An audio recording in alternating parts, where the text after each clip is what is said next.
ก่อนแล้วหนทางก็ไกล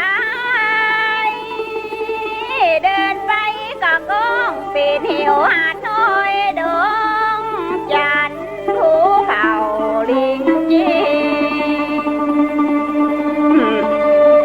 ป่าไม้ดงกาญน้องขอลาจำสุดเหี่ยเจ้าอี